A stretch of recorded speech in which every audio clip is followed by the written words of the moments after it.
Jai Shri Ram. Good morning to all of you. We are doing acid base salt chapter of class 10th from the basic. Today we are going to start next topic, that is bases. Okay. अब basis क्या होते हैं complete हम उनके बारे में पढ़ेंगे कि फिजिकल प्रॉपर्टीज़ क्या हैं, केमिकल रिएक्टिविटी क्या है, यूजेस कहाँ हैं इनके, क्या क्या यूज में लेते हैं हम. ओके. तो बेसिस सबसे पहले होते हैं हमारे पास, इन्हें हिंदी में क्षार बोलते हैं हम, क्षार. और अगर हम इनकी फिजिकल प्रॉपर्टीज की बात करें बेसिस की, तो you can see from here. देखिए सबसे पहले टेस्ट में कैसे होते हैं, बिटर होते हैं. एसिड का हमने किया था ना, जैसे सॉर होते हैं टेस्ट में, तो bases are bitter in taste. Feeling to touch, मतलब अगर हम टच करें तो वो कैसा फील देंगे, वो ये ना एक सॉपी टच देते हैं. अगर हम फिंगर की टिप लिप पे लेके इनको रब करेंगे तो they will give soppy touch. जैसे जो साबुन होता है हमारा या फिर जो वॉशिंग पाउडर होता है, इनमें भी बेसिक कंटेंट होता है. ठीक है, तो इनका जैसा टच की फील आता है वैसा जो है वो बेसिस का टच होता है. नेक्स्ट है इफेक्ट ऑफ इंडिकेटर. इंडिकेटर हम इंडिकेटर होता है जो हम डिफ्रेंशिएट करने के लिए लेते हैं, किसी चीज़ के इंडिकेशन के लिए लेते हैं. तो जो एसिड बेस इंडिकेटर लेते हैं वो किस चीज़ के लिए लेते हैं, एसिड बेसिस को डिफ्रेंशिएट करने के लिए. तो अब इंडिकेटर पे क्या ये इफेक्ट देता है, बोलते हैं basic solution turns the colour of red litmus to blue. जो लिटमस पेपर पे क्या इफेक्ट देता है, बेस रेड लिटमस को टर्न कर देता है ये ब्लू में. ओके. और मिथाइल ऑरेंज पे क्या इफेक्ट देता है, मिथाइल ऑरेंज को क्या करता है, ये ऑरेंज कलर से चेंज कर देता है येलो में. And phenolphthalein from colourless to pink. Okay. Next is electrical conductivity. अब बेसिस जो हैं वो इलेक्ट्रिकली क्या होते हैं, कंडक्शन करते हैं, मतलब इलेक्ट्रिसिटी को अलाउ करते हैं टू पास थ्रू देम. ठीक है, तो इसलिए वो इलेक्ट्रिसिटी कंडक्ट करते हैं. ये तो थी हमारे पास फिजिकल प्रॉपर्टीज बेसिस की. नेक्स्ट आती हैं अब हमारे पास केमिकल प्रॉपर्टीज, मतलब किसी चीज़ के साथ कैसे ये केमिकली रिएक्ट करता है. ओके. केमिकल प्रॉपर्टीज हैं हमारे पास. First one is reaction of base with metal. Reaction of base with metal मतलब बेसिस को जब हम मेटल के साथ रिएक्ट करते हैं तो वो क्या करते हैं. You might have done this example in your laboratory कि अगर हम किसी भी बेस को या एसिड को रिएक्ट करते हैं, यहाँ पे मैं एसिड इसलिए बोल रही हूँ क्योंकि इनमें दोनों में जो है हाइड्रोजन गैस लिबरेट होती है, लेकिन अगर हम सिर्फ बेस की बात करते हैं यहाँ पे, तो जब हम एक बेस को रिएक्ट करेंगे मेटल के साथ, किसी रिएक्टिव मेटल के साथ, तो it will liberate hydrogen gas. Okay. जैसे यहाँ पे हमारे पास एग्जाम्पल है NaOH को हम अगर ट्रीट करते हैं किसके साथ, जिंक के साथ, तो इट विल फॉर्म Na2ZnO2. ठीक है, plus H2. So to balance the equation we will write 2 over here. Okay. इसका नाम होता है सोडियम जिंकेट. देखिए बहुत बार ऐसा देखा है मैंने स्टूडेंट्स को कि वो ना इन टर्म्स को भी चेंज कर देते हैं, जो ये पैरों में इसके लगे हैं 1 2 जो भी ये लगे हैं. ठीक है, ये जो आगे आता है बैलेंसिंग के लिए, इन्हें हम बोलते हैं स्टोकियोमेट्रिक कोएफिशिएंट. इनको हम अपनी मर्जी से बैलेंस कर सकते हैं, मतलब इनको एक परफेक्ट उसमें बैलेंस कर सकते हैं, लेकिन ये जो है ये फॉर्मूला है, एक कंपाउंड है, इसको हम बदल नहीं सकते हैं. ठीक है, तो इनमें चेंज नहीं लाना है. अगर आपको यहाँ पे H2 लाना है तो you can't write here H2. Okay. आपको आगे लिख सकते हो, यू कैन मेक इट मतलब balance its stoichiometric by writing its stoichiometric coefficients. Okay. Second property है, केमिकल प्रॉपर्टी है हमारे पास. फर्स्ट क्या की हमने, रिएक्शन विद मेटल. मेटल के साथ रिएक्ट करके क्या देता है, एक मेटल सॉल्ट देगा और साथ में मेटल सॉल्ट देगा और साथ में हमारे पास क्या बचेगा, लिबरेट होगा हाइड्रोजन गैस. सेकेंड है reaction with acid. Reaction with acid ये तो आपने बहुत बार पढ़ा होगा पहले भी, प्रीवियस चैप्टर में, केमिकल रिएक्शन वाले चैप्टर में भी काफ़ी रिएक्शन आए हैं. जब बेस जो होते हैं उनका नेचर ऑपोजिट होता है एसिड्स के, ठीक है। अब देखो एसिड और बेस को जब हम मिक्स करेंगे तो वो क्या करेंगे, वो एक न्यूट्रल प्रोडक्ट फॉर्म करेंगे, ना तो जिसका नेचर एसिडिक आएगा ना ही बेसिक आएगा, अगर वो इक्वल स्ट्रेंथ के हैं तो, ठीक है। तो एसिड और बेस का जो रिएक्शन होता है that will form salt and water. Acid plus base gives salt plus water, ठीक है। और ये क्या होता है, इसको हम न्यूट्रलाइजेशन रिएक्शन भी बोलते हैं। क्या रिएक्शन बोलते हैं, न्यूट्रलाइजेशन रिएक्शन भी बोलते हैं। जैसे हमारे पास देखिए पर्टिकुलर एग्जांपल है, अगर हम NaOH, this is sodium hydroxide base and HCl is acid, जब हम इसको रिएक्ट करेंगे इसके साथ तो इसमें से क्या है, वाटर सेपरेट हो जाएगा एंड जो सॉल्ट बनेगा दैट इज NaCl। NaCl जो होता है कॉमन सॉल्ट होता है जो हम घरों में खाते हैं, ओके। सेकंड है, अगर हम NaOH को ट्रीट करवाते हैं सल्फ्यूरिक एसिड के साथ, सल्फ्यूरिक एसिड का फॉर्मूला क्या होता है, H2SO4, ओके। H2SO4 जो है वो sulphuric acid and it is very मतलब strong acid, it is also called king of acids, ठीक है। जब हम इनको ही वो करते हैं, ट्रीट करते हैं, it will form sodium sulphate Na2SO4 plus 2 water, okay. Next है हमारे पास, अगर हम कैल्शियम हाइड्रोक्साइड, ये बेस है एंड इसको ट्रीट करेंगे हम अगर HCl के साथ तो it will form calcium chloride plus 2 water. अब इनके आपको सारे एग्जाम्पल याद रखने की ज़रूरत नहीं होती है, कुछ एक आप याद रख सकते हो अगर डायरेक्ट एग्जाम के लिए सिर्फ पेपर उसके लिए पढ़ रहे हो आप, सब्जेक्टिव पेपर के लिए पढ़ रहे हो, लेकिन आपको सारे ही आना चाहिए। ये बहुत ईजी है और थोड़ा सा तो है, ठीक है, so you can do it. Next है थर्ड, हमारे पास कौन सी प्रॉपर्टी है बेसिस की, कौन सी केमिकल प्रॉपर्टी है, reaction with non metallic oxide. Metallic oxides, आपको पता होगा कि जो नॉन मेटेलिक ऑक्साइड्स होते हैं, एक और एक नॉन मेटेलिक, मतलब जो मेटल्स ऑक्सीजन के साथ कंबाइन करके बनाएंगी वो मेटेलिक ऑक्साइड होते हैं और जो नॉन मेटल्स ऑक्सीजन के साथ कंबाइन करके बनाएंगी वो नॉन मेटेलिक ऑक्साइड्स होते हैं, ठीक है। तो जो मेटेलिक ऑक्साइड होते हैं वो होते हैं बेसिक नेचर में, और जो नॉन मेटेलिक ऑक्साइड होते हैं वो कैसे नेचर में होते हैं, एसिडिक होते हैं, उनका नेचर कैसा होता है, एसिडिक होता है। तो जो नॉन मेटल कंबाइन करेंगे वो भी क्या देंगे हमारे पास, एसिडिक नेचर होने की वजह से प्रोडक्ट क्या फॉर्म होगा, बेस। ये मैं आपको जनरली बता रही हूँ, इसकी डेफिनेशन है ये, base plus non metallic oxide, ये क्या देंगे हमें, सॉल्ट प्लस वाटर, ओके। जैसे हमारे पास ले लेते हैं हम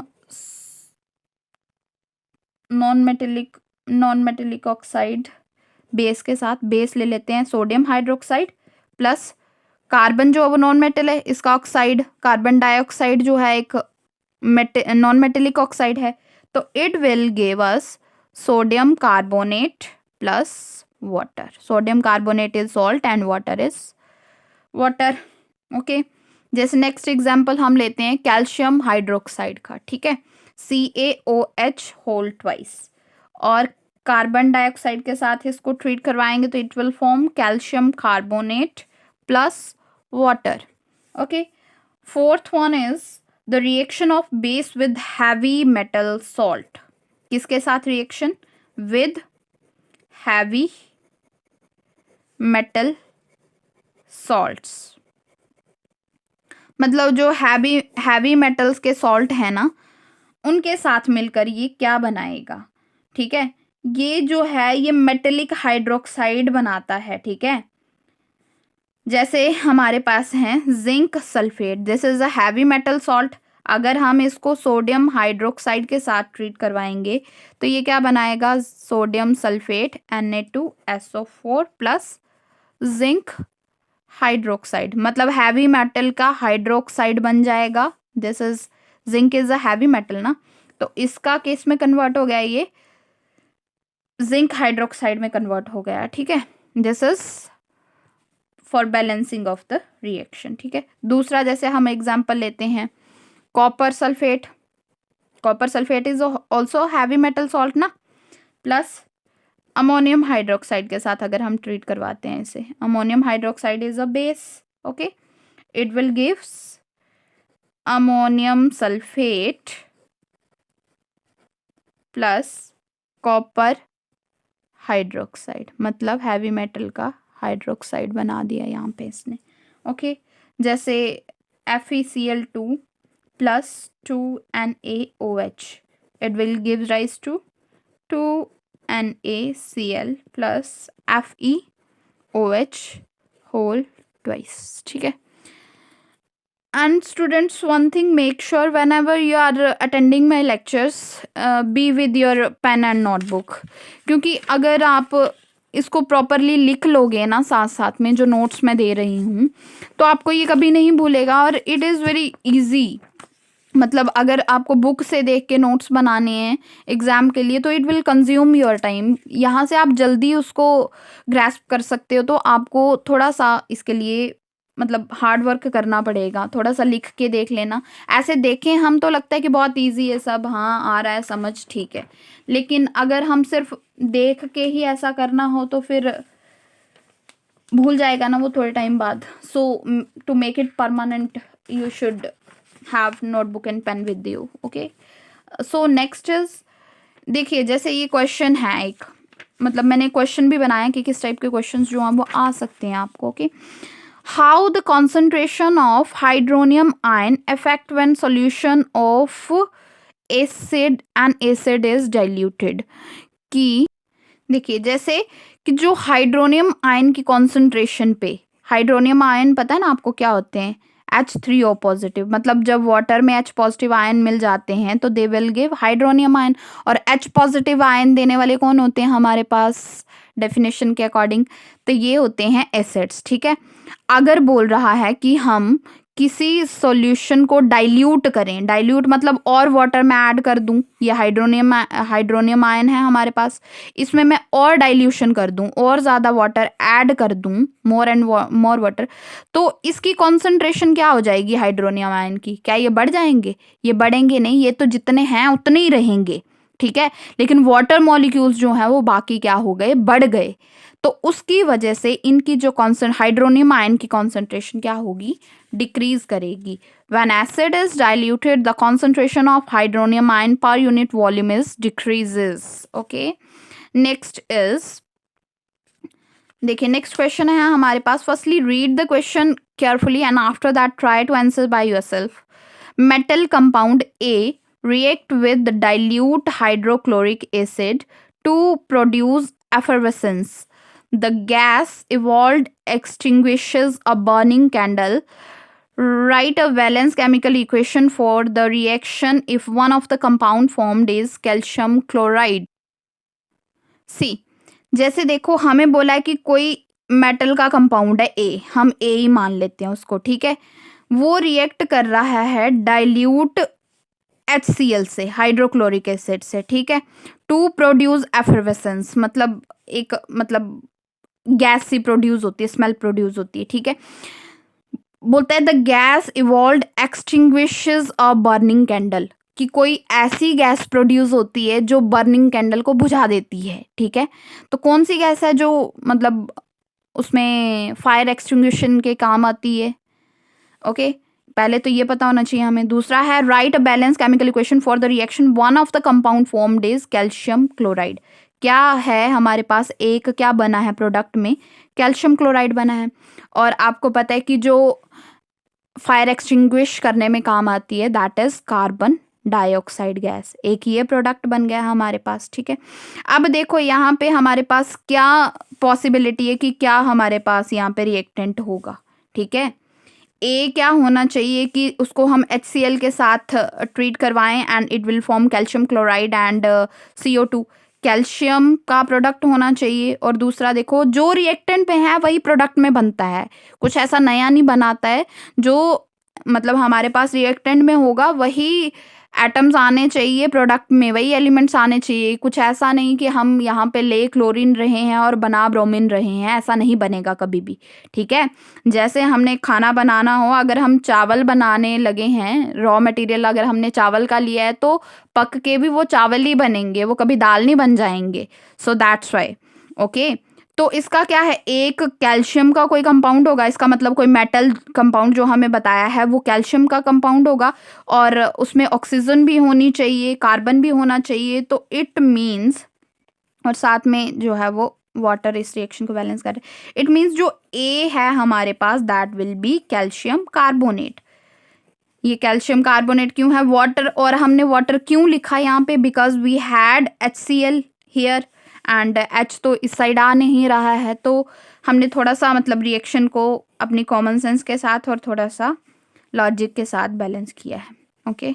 CO2 plus H2O, this is the reaction, ठीक है। Firstly you have to read the question paper carefully. अगर आपको क्वेश्चन समझ आ जाता है ना, सिर्फ क्वेश्चन समझ आ जाता है, तो it means you have done half of the work, ठीक है।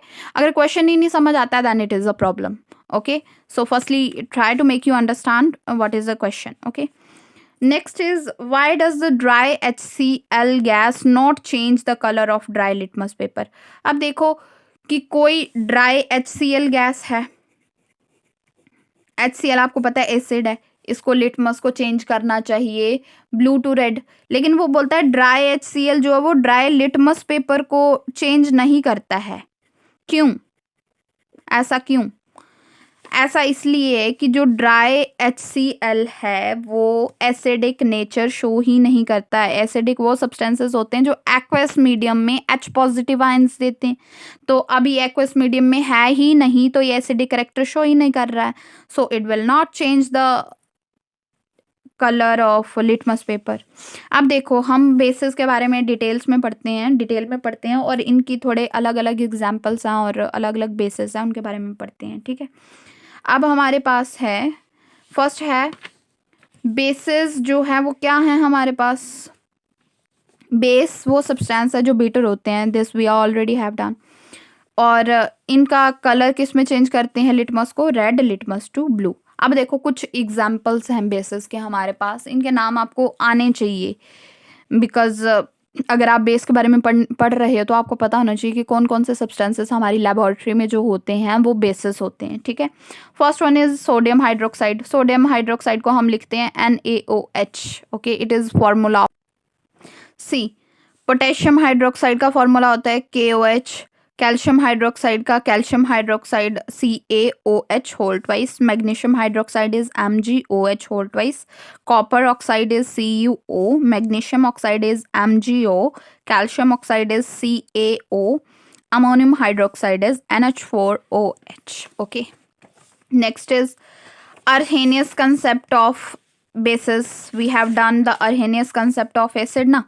Arrhenius साइंटिस्ट है और उसने अपने अकॉर्डिंग बताया है कि बेसिस क्या होते हैं। देखो, पहले तो हमने छोटे होते से सिंपल सी डेफिनेशन की है कि bases are the substances which are bitter in taste, लेकिन आपको पता होगा कि हम सारे केमिकल्स को टेस्ट नहीं कर सकते हैं, because some of the chemicals are harmful also, okay. So अब उनके लिए अलग अलग डेफिनेशंस है। As you will proceed in higher classes ना, आपको अलग अलग डेफिनेशंस देखने को मिलेंगी, ठीक है। आपके सिलेबस में शायद अरहेनियस ही है, ओके। अरहेनियस कंसेप्ट के अकॉर्डिंग बेसिस वो सब्सटेंसेस होते हैं जिनको हम एक्वा सॉल्यूशन में डिसॉल्व करें तो they will give OH negative ions. कौन से आयन देंगे? OH negative. और एसिड आपको याद होगा कौन सा देते हैं? H पॉजिटिव आयंस, ठीक है।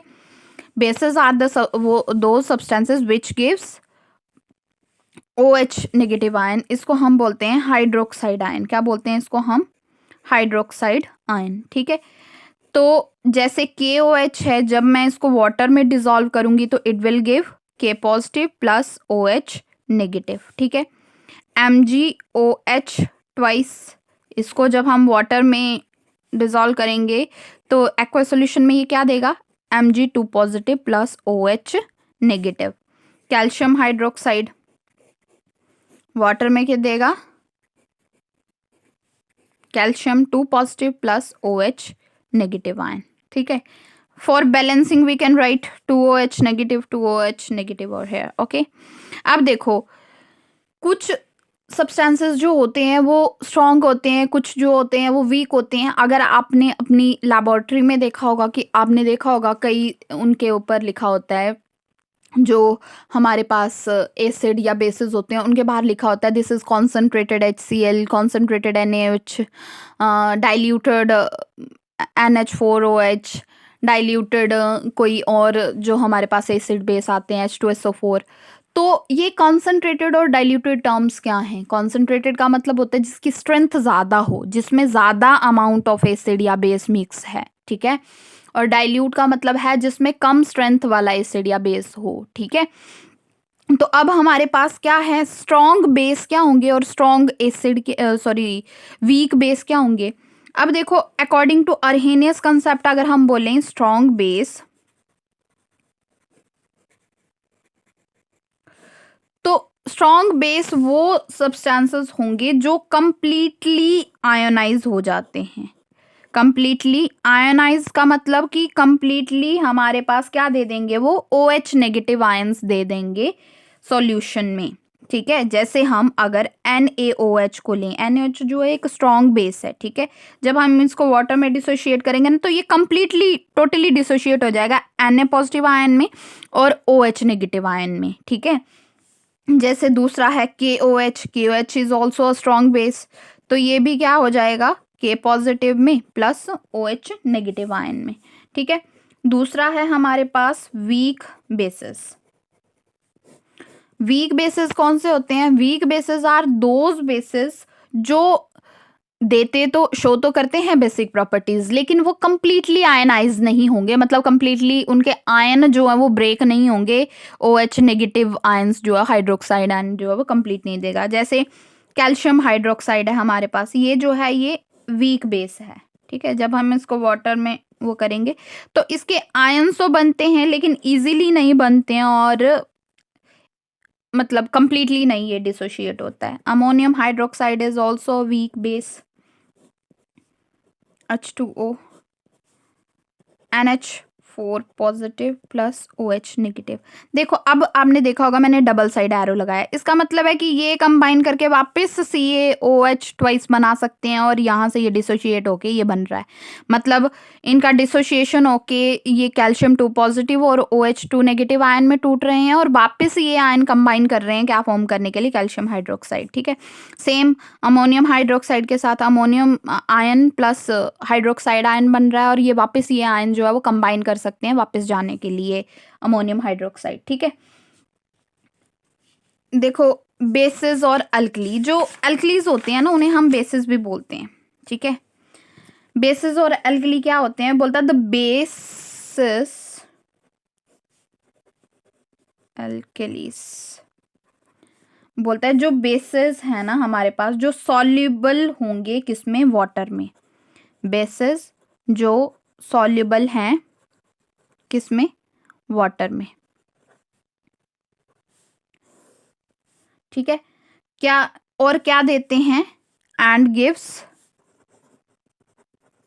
OH negative ion are called alkalis. क्या बोलते हैं उन्हें, एल्कलीज।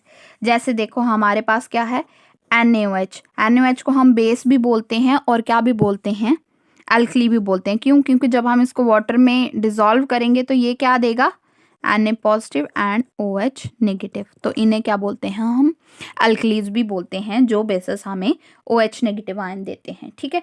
अब देखो कुछ यूजेस हैं हमारे पास, डिफरेंट बेसिस के डिफरेंट यूजेस हैं। फर्स्ट है हमारे पास सोडियम हाइड्रोक्साइड का हम कहाँ यूज़ करते हैं, ठीक है। बोलता है sodium hydroxide mainly used in preparation of soap. आप अगर 10th क्लास में हैं या if you have pass 10th class तो आपको पता होगा कि जब हमने लेबोरेटरी में हम सॉप प्रिपरेशन वाला एक आपको एक्सपेरिमेंट है, ठीक है। उसमें हम क्या यूज़ करते हैं, NaOH ही यूज़ करते हैं। क्या बनाने के काम आता है, सॉप बनाने के काम आता है, पेपर बनाने के काम आता है, सिंथेटिक फाइबर में काम आता है, फाइबर और एक लेबोरेटरी रिएजेंट है, ये आपको लैब में हमेशा मिल ही जाएगा। ओके, सेकंड है हमारे पास पोटेशियम हाइड्रोक्साइड। पोटेशियम हाइड्रोक्साइड का फॉर्मूला होता है हमारे पास KOH। ठीक है, पोटेशियम हाइड्रोक्साइड जो यूज होता है हमारे पास अल्केलाइन बैटरीज में यूज होता है। ठीक है, और साथ में सॉफ्ट सॉप बनाने के काम आता है। ठीक है, नेक्स्ट यूज है हमारे पास कैल्शियम हाइड्रोक्साइड का। कैल्शियम हाइड्रोक्साइड जो यूज होता है हमारे पास, that is used in the manufacture of, main काम होता है इसका ब्लीचिंग पाउडर बनाना। ठीक है, ब्लीचिंग पाउडर। ब्लीचिंग पाउडर जो है वो आपने देखा होगा कि घरों में या घरों के आसपास अगर कुछ गंदगी पड़ी है तो उसको क्लीन करने के काम आता है, वाटर प्यूरिफायर के भी काम आता है। ठीक है, तो कैल्शियम हाइड्रोक्साइड का यूज हम किस में कर रहे हैं, ब्लीचिंग पाउडर बनाने के लिए। और ब्लीचिंग पाउडर जो है वो हार्ड वाटर जो होता है उसको सॉफ्टनिंग के काम आता है, हार्ड वाटर सॉफ्टनिंग के काम आता है।